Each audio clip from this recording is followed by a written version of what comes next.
బాసర శ్రీ జ్ఞాన సరస్వతి ఆలయ అభివృద్ధికి 225 కోట్లతో రూపొందించిన మాస్టర్ ప్లాన్ను అధికారులు పరిశీలించారు. దేవాదాయ శాఖ కమిషనర్ హనుమంతరావు, కలెక్టర్ భవేష్ మిశ్రా ఆలయ పరిశీలనలను సందర్శించి అభివృద్ధి పనులపై చర్చించారు. భక్తులకు ఆధునిక వసతులు కల్పిస్తూ ఆధ్యాత్మిక పర్యటన కేంద్రంగా అభివృద్ధి చేస్తున్నట్లు తెలిపారు. గోదావరి పుష్కరాల నాటికి పనులు పూర్తి చేయాలని లక్ష్యంగా పెట్టుకున్నామన్నారు.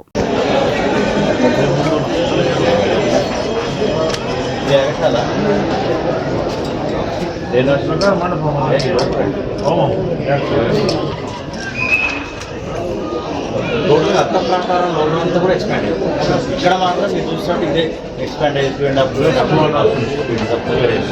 కానీ అలివెట్టి మండపం మాత్రం బాగా ఎక్స్పాండ్ అయింది.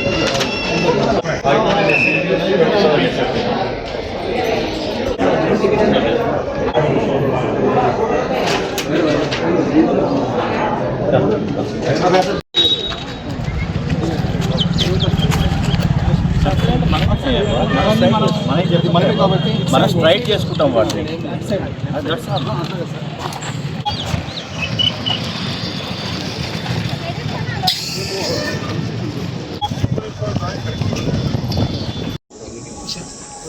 ఓం సరస్వతి నమః.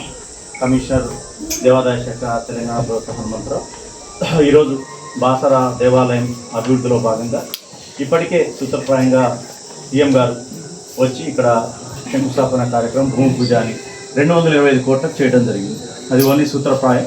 సో దానికి సంబంధించి మళ్ళొకసారి కొత్తగా వచ్చినటువంటి కలెక్టర్ భవేష్ మిశ్రా గారు మరియు ఏఎస్పీ గారు మరియు ఉన్నటువంటి సబ్ కలెక్టర్ గారు మరియు ఈఎన్సీ గారు మోహన్ నాయక్ గారు ఇంజనీరింగ్ బృందం అందరం కలిసి మళ్ళొకసారి క్షేత్రస్థాయిలో ఏ విధంగా ఉంటుంది, కొత్త కలెక్టర్ గారు కూడా కొత్తగా ఉన్నారు కాబట్టి వారికి ప్లాన్ మొత్తం వివరించి ఏ విధంగా ముందుకు పోవాలి అని చెప్పి ఈరోజు మొత్తం కూడా తిరగడం జరిగింది. టెంపుల్ ఆవరణలో కూడా పూర్తి స్థాయిలో మనకి గర్భాలయం ఎంత మేర విస్తరించాలి, అనివెట్టి మండపం ఏ మేర విస్తరించాలి, కాళీ అమ్మవారు యొక్క ఏదైతే ఉందో అది ఎట్లా విస్తరించాలి, రోడ్లు ముఖ్యమంత్రి గారు నిజంగా ఆశించిన విధంగా చాలా అద్భుతంగా, అంటే భారతదేశంలోనే మంచి ఒక మహిమాన్విత క్షేత్రంగా ఇప్పటికే అమ్మవారి క్షేత్రం విరాజిల్లుతుంది. ఇంకొంత శోభాయమానంగా ఒక ప్లాన్డ్గా రాబోయే 100 సంవత్సరాల వరకు కూడా చెక్కు చెదరకుండా సకల సౌకర్యాలతోటి సౌకర్యం కాకుండా ముఖ్యంగా ఇక్కడ అన్నిటికీ ప్రసిద్ధి చదువుల మాత.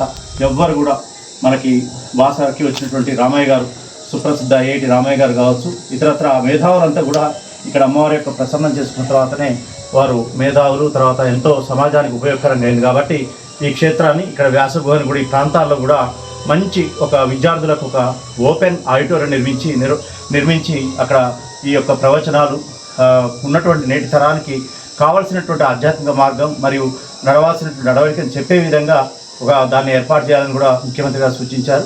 ముఖ్యంగా అద్భుతమైనటువంటి తూర్పు వైపున తోరణాలతోటి, అదేవిధంగా పూర్తిగా 4 చదువులుగా 4 వైపులు కూడా మంచి రోడ్లతోటి, అధునాతన కాటేజీలతోటి ఈ కార్యక్రమం చేయాలని చెప్పి ముఖ్యమంత్రి గారి యొక్క దిశానిర్దేశం మేరకు మా ప్రిన్సిపల్ సెక్రటరీ గారు, మా మంత్రి గారు కొండా సురేఖ్ గారి యొక్క ఆదేశాల మేరకు అందరం కలిసి ఈరోజు వచ్చాం.